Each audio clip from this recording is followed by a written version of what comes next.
تفتكر أول مرة بصيت فيها للمراية ولقيت شعرك بيتراجع؟ خط الجبهة بيهرب والتساقط بقى جزء من يومك، وسمعت الجملة الشهيرة ما تقلقش في زراعة شعر.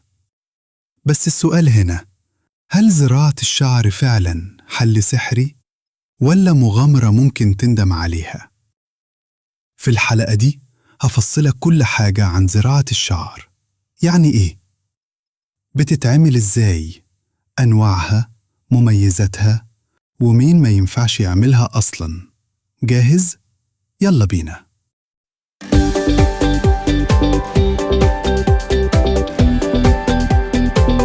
افكر شعر يعني ببساطة ناخد بصيلات من مكان فيه شعر زي خلف الراس وننقلها لمكان فاضي أو فيه صلع.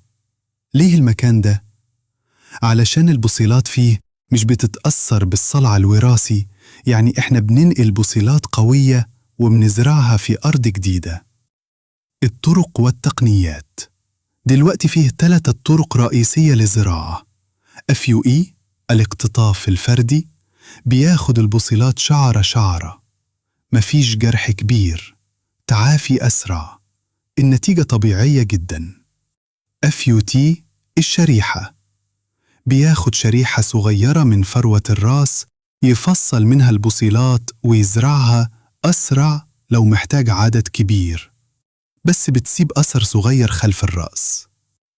DHI الألم، أحدث تقنية، بيزرع البصيلة فوراً باستخدام ألم دقيق، مفيش جروح تقريباً، النتيجة دقيقة جداً بس أغلى من باقي الأنواع.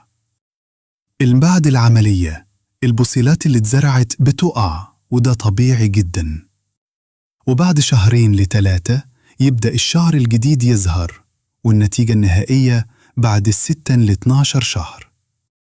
المزايا: زراعة الشعر ليها مزايا كتير، زي حل دائم لو السبب وراثي، شكل طبيعي، بترجع لك ثقتك بنفسك، العملية بسيطة نسبياً وبنج موضعي، مفيش ألم كبير ولا جروح مزعجة. لكن لازم تبقى عارف العيوب، مش أي حد ينفعه الزراعة، محتاجة دكتور محترف جداً. غلط بسيط في الاتجاه أو التوزيع يبوظ الشكل، ممكن تحتاج جلسة تانية ومش رخيصة خصوصاً برا مصر. هل أنت مرشح للزراعة؟ قبل ما تقرر اسأل نفسك، هل عندي صلع وراثي فعلاً؟ هل المنطقة المانحة خلف الرأس قوية؟ هل صحتي العامة كويسة؟ لو الإجابة أيوة، ممكن الزراعة تنجح معاك. لكن لو السبب توتر، أنيميا أو مرض جلدي، يبقى لازم تعالج الأول. رعاية بعد الزراعة. بعد الزراعة الموضوع مخلصش، لازم تهتم بفروة راسك وتكمل بروتين العناية. اغسل شعرك بطريقة خاصة، ممكن تستخدم مينوكسيديل أو فيتامينات لو الدكتور نصح بيها، وأعشاب زي زيت الروزماري أو السوبالميتو بتدعم البصيلات. ونومك وأكلك يلعبوا دور مهم جداً. الخلاصة: في النهاية زراعة الشعر مش قرار بسيط، لكن لو اتعملت صح وفي مكان مضمون ممكن تخليك شخص تاني تماماً. أنا دكتور دوسيتيكا.